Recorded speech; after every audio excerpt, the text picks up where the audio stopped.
Hey, what's up, Unbroken Nation? I'm Michael Anthony, author, speaker, coach, and advocate for adult survivors of childhood trauma. And today I'm going to talk to you about something that was really profound in my journey of healing, and that is cognitive power reframing. Now, as you know, I believe that if it's true that the things that we say to ourselves, the stories that we tell ourselves are true, then wouldn't it make sense that the power of the words that we use are the one thing that we need to have control over, right? Think about this. How often have you put yourself in this position of saying, I can't, I won't, I shouldn't, I'm not capable, right?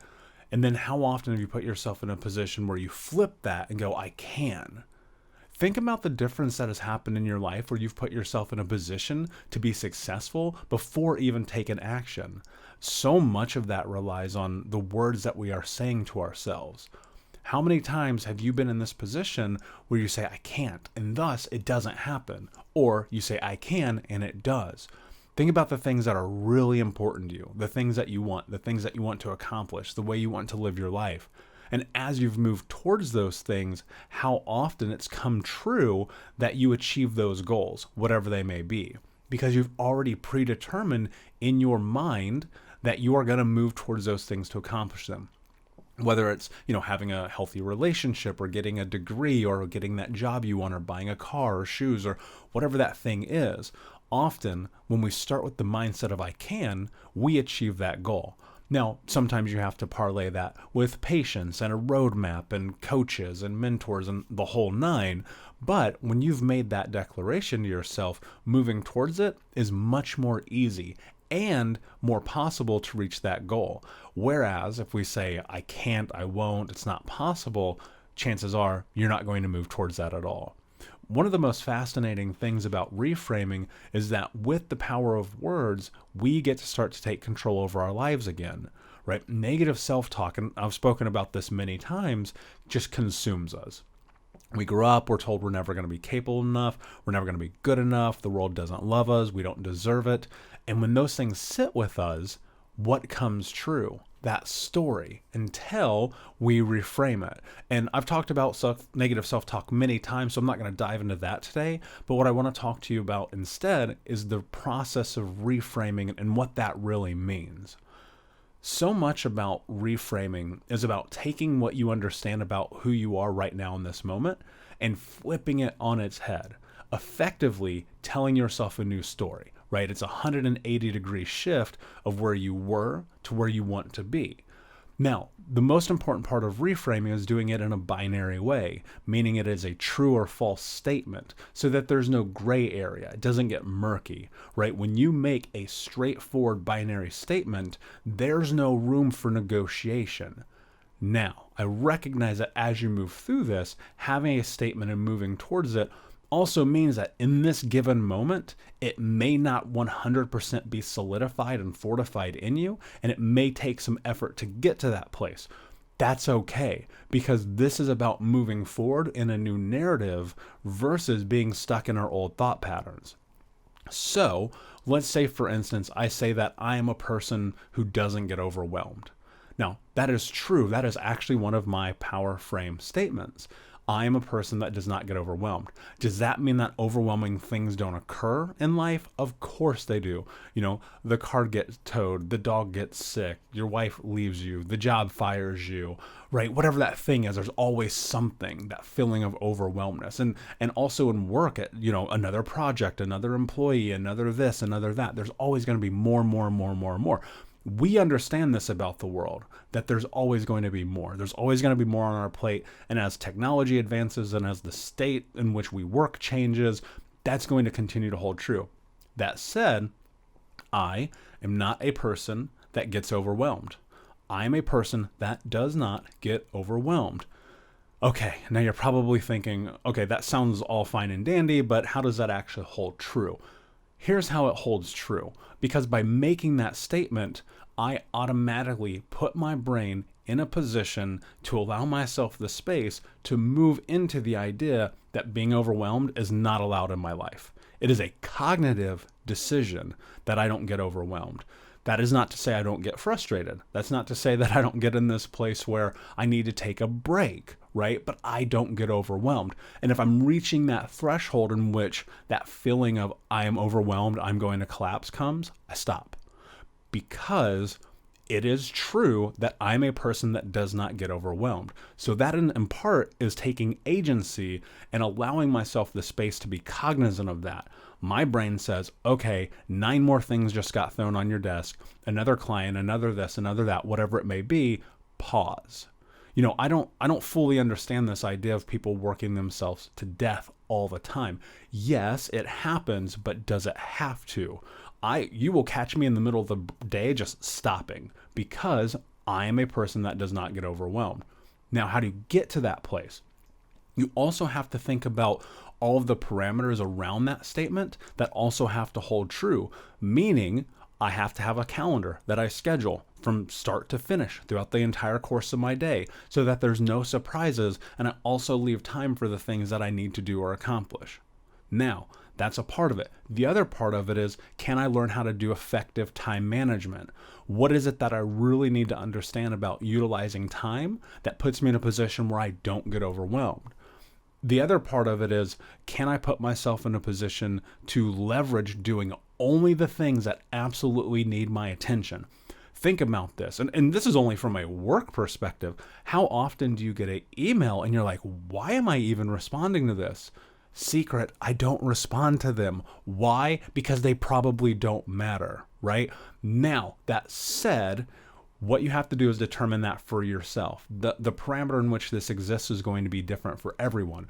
And that is just simply an example of one of my reframing. And I'm going to go down some more with you here that I actually just wrote, because I think about as we are on this journey, and you've heard me talk about the power of writing many, many times. In order to understand where you want to go, you have to understand where you are right now. And so I'm constantly taking measure, constantly taking inventory of the place that I am in my life at this moment so that I can move towards these goals that I have that are 30 years down the road. Because I recognize that part of this process of reframing is patience and execution. Because it's one thing to say it to yourself, and it's another thing to move towards it every single day, no matter what. And that's so much of what this journey is. It's like, can you put your feet on the ground and go forward every single day within the parameters of your wants, needs, interests, personal values, and boundaries? And if you don't know those, if you have not defined those things yet, what I want you to do is read my book, Think Unbroken, because I actually dive into each one of these bit by bit to explain how you create a narrative and understanding around those. Because I believe that those are actually on the forefront, understanding your wants, your needs, your interests, your values, and your personal boundaries. Those are paramount to creating a framing of who you need to become. Because so often as trauma survivors, we have not declared what those things mean to us because we haven't been given agency and permission. I've talked about many of those things previously. Go check that out. But before you step into power framing, I would suggest that you do so. I'm not saying you can't step into power framing, but I think that it's a little bit more helpful when you have other parameters already set in place. Now, that said, I want to dive into mine while also explaining to you why I wrote them and why I created these power frames, to give you a little bit of background in examples that will help you do this yourself. Because here's what I want you to do at the end of this. I want you to stop whatever you're doing, grab a piece of paper, and write 10 power frames. And the reason I want you to do this is because the importance of this is about reframing, right? How do I cognitively reframe the understanding of the person that I am, despite the trauma that I've been through, despite the pain that I've been through, despite the world always seeming to be on my back, and do a 180 and step into the idea that I have agency to live the life that I want to have. It's so incredibly important because I've talked about reframing. I wrote a chapter of it in the book as well. I've talked about it in other episodes, and it's so important. Reframing is so important. And I was sitting with Tom Bilyeu the other day, and he challenged us. He said, write 10 power frames. And I had these for years, right? And realistically, I hadn't updated my own reframing in a long time. And so I sat with this idea last night and I wrote these things out and I said, okay, I understand this about the person that I am today, while also recognizing that in time, these will change. And so I'm going to take this understanding that I had yesterday from participating with Tom and share that with you, because I've stepped into this many times. I've talked about it many times, but it's fresh for me, and I want to explain it to you in a way that can be palatable and practical for you. So let's dive in. I'm going to explain each one of my power reframes, my cognitive power reframes here, and then what I'm going to do is explain why. Because I want you to start thinking, I want the ball to start rolling in your head about how you position yourself to change the way that you think about yourself right now. So this is actually my notebook. This is how I write them in there. There are words somewhere. Maybe you'll see them, maybe you won't. But I'm going to read them to you. So 1, I'm a person that doesn't get overwhelmed. Now, this has been one of my reframes for probably 5 or 6 years, because I recognized, like, when I stepped into creating Think Unbroken, at the time it wasn't Think Unbroken, it was called These 10 Aces, and it was something else before that. It was that, and parlaying that with another job and dating and life and therapy and health and all these things. And I was like, whoa, you got a lot going on here. You need to figure out how to navigate the world. And so not getting overwhelmed became paramount to all of my success, because not only am I in this mental health journey, which I still am, I tell you this all the time, I will always be, but I'm in this position of trying new things, discovering stuff about myself. That in its own right can be very scary and very overwhelming. So I made the declaration that I will not get overwhelmed. I am a person that does not get overwhelmed. And because I made this statement, it held true. I rarely, if ever, hit that breaking point where I'm like, whoa, pause, time out on everything. And the reason is because I've put the parameters around time management. I've put the parameters around understanding what it is that I need to accomplish, what's important, what's not. And more so, listening to myself. And in these moments where I'm like, I need to take a break, I take a break. I don't work myself to death, right? Number 2, I'm a person that will do anything within my value system and the law to obtain my goals. Many of you know my story. When I was a kid, I did whatever it took to make money. Sell drugs, break the law, break into houses, steal cars, run with guns. I did a lot of things that were super illegal because I needed something, whatever it was at that time, to reach this goal, right? And that goal sometimes was just like giving my grandma extra money for rent or for electricity or whatever that thing may be. But also it was like, I'm going to steal her car and go drive to Kentucky one night with my little brother, because like that's a goal that I had, not recognizing at the time, like that's not only immoral, but I didn't have the value system in place at the time to say that's not really what I want to do. And so now what I think about is, how do I make sure that I move towards my goals at breakneck speed, no matter what, all the time, while maintaining my value and not breaking the law? Because it came true for me that I had to reframe my understanding of what was acceptable. Number 3, I'm a person that will not allow trauma to determine my self-worth, value, or beliefs. Now, this one obviously holds super true. I always say that though trauma is our foundation, it is not our future. And I mean that. And I mean that in the deepest sense of it, because, we are set up for failure. And statistically, just because of the zip code that I grew up in, I should be dead or in jail. And yet here I am, I'm talking to you today. And I think about the power that this carries in my life, and knowing that once upon a time, now it's been a long time since, but once upon a time, everything in my life was dictated and determined by the trauma I had experienced.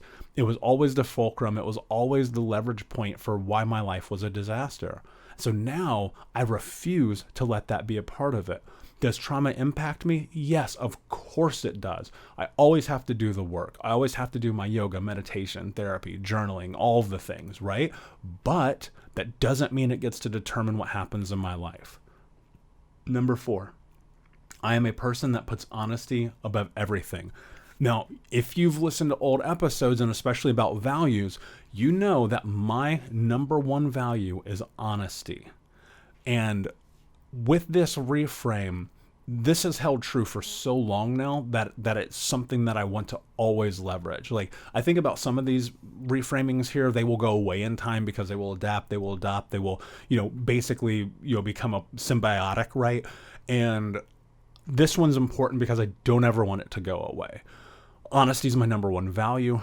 Being this person of integrity is my number one value. Being able to understand myself in the world through truth is number one to me. It is most paramount because I grew up lying. And lying was a necessity, right? I had to lie to survive, but I don't have to do that anymore. And so I want to make sure that I never step into that pathway again because it's dark, it's gross, it's dangerous, it's hurtful. And honestly, honesty is what I want in my life. Number 5, I'm a person that will learn whatever I must to understand what I don't know.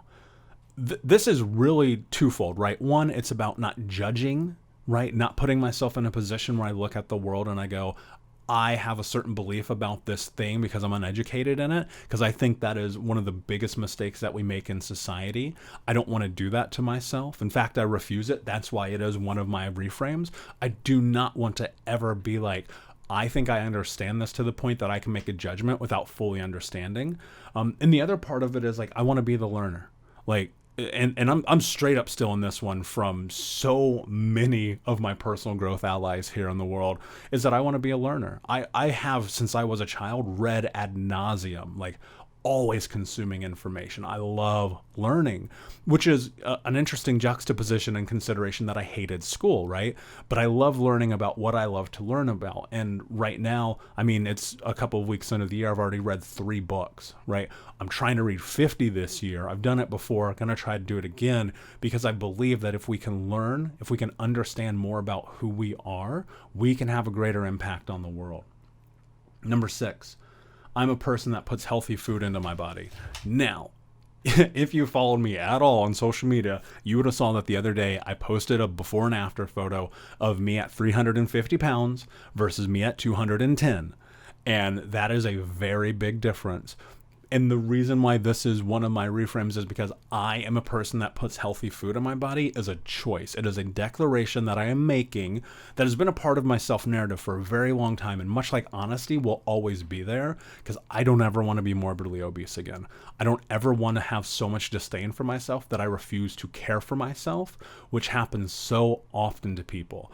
And this is so important for my journey, for my healing, for my health, for what it is that I want in my life, that I'm always going to make this a priority, right? And of course, I could always add diet and exercise and all those things, but I think about this. If I can put healthy food in my body every single day, real, natural, unprocessed food, not Cheetos and chocolate cake and gummy bears, which I do love, don't get me wrong.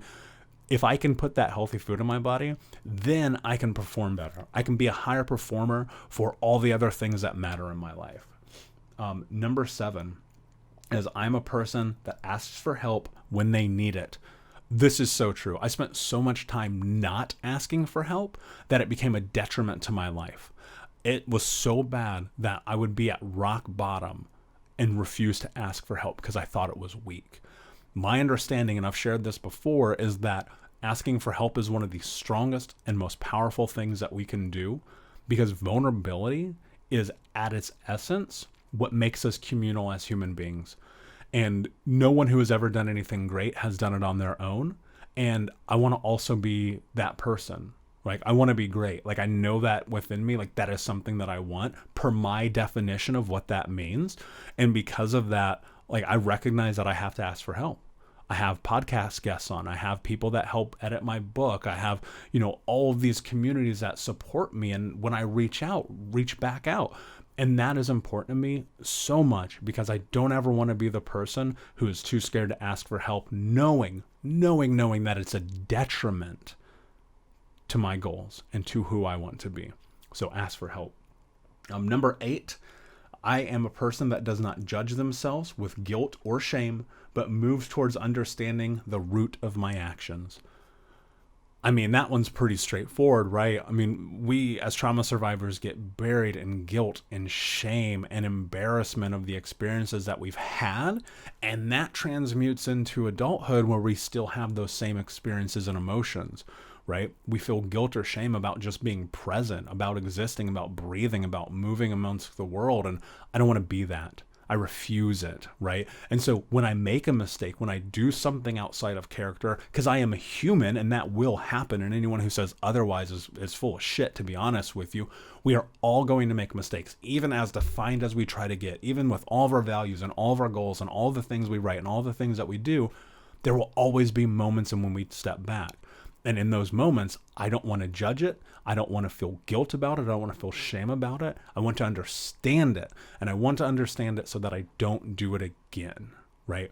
For years and years and years, it was about guilt. It was about tripping. It was about everything is your fault and you're a loser and all this negative self-talk. And now I think about that and I go, that is not in line with who I am as a person, with my values or any part of that. And so because of that, the thing that I know to be true is that I need to understand it.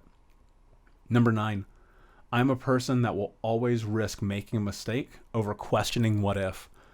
This to me is about fearlessness, right?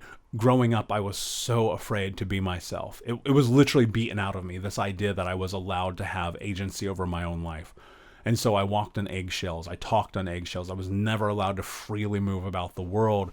And I made a declaration to myself years ago. It was when I got serious about traveling the world that I was going to take risks, that I was just going to go for it, right? It's the same way that I end up riding a 40-foot wave, or it probably wasn't that big. It might have been 20 feet, but it's huge to me because I don't even know anything about the ocean.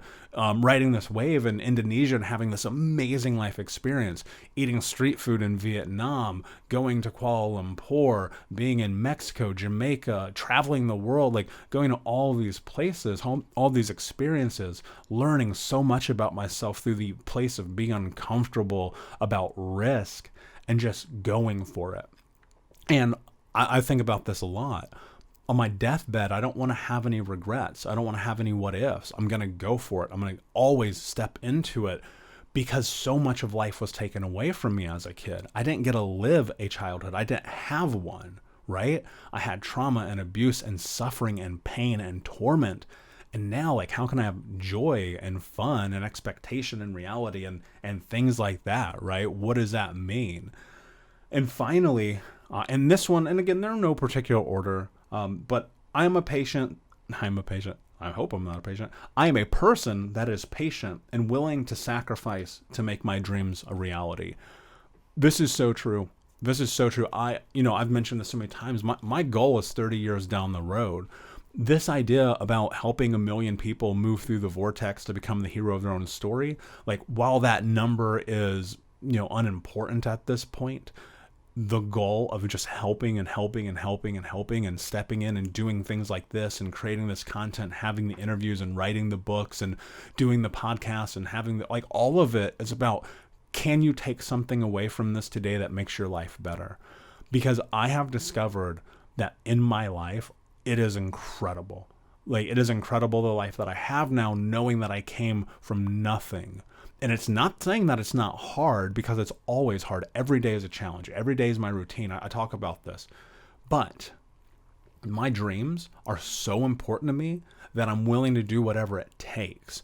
And part of that is patience.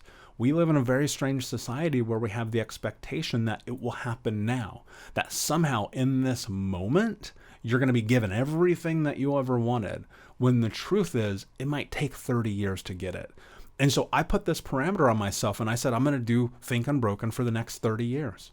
I don't know what's going to happen between now and then, but I'm going to move towards it every single day, knowing that I want to build this thing into something that is impactful globally. And how do you do that? You start with this right now. And in time, that will redefine itself and that will grow and that will change. But it's about, can I move forward? Can I make that dream a reality? And when I go and I look at my goals and I read that goals worksheet, my reality is going to be possible because that dream is something that I've laid out. So I always know what direction that I'm moving towards. Now, I challenge you, because this is fresh, it's right now, you're listening to it, take a piece of paper and write out 10 statements that start with, I am a person that. Now, of course, you can write whatever you want, but I would suggest that you think about the place that you are now versus the place that you want to be. Do that 180 and move towards it with trust, with hope, with patience, with this idea that you can have that life. Look, no part of this is easy. I get it. And I understand how difficult it is. I understand how tedious it can be. I understand that place where you wake up, you put your feet on the ground, you're like, I don't want this right now. But the question is, what are you willing to do to have the life that you want to have? Nothing great is going to come easy. We know that. I wish it weren't true. If I could just give you everything and make your life perfect, I would. But I can't. And so what are you going to do about it? My friend, thank you so much for hanging out, for listening, for being a part of the Unbroken Nation. Please do me a favor and like, subscribe, comment, leave a review. Please, it would mean so much to me. Share this with a friend. Check me out on social media. I'm at Michael Unbroken everywhere. And check out my book, Think Unbroken, Understanding and Overcoming Childhood Trauma. I've said that wrong in 4 podcasts in a row. Like I didn't write the book. Check out my book, Think Unbroken, Understanding and Overcoming Childhood Trauma. It's on Amazon. It's in the library if you need to get it for free. And it's on my website at thinkunbroken.com. And until next time, my friends, be unbroken. I'll see you.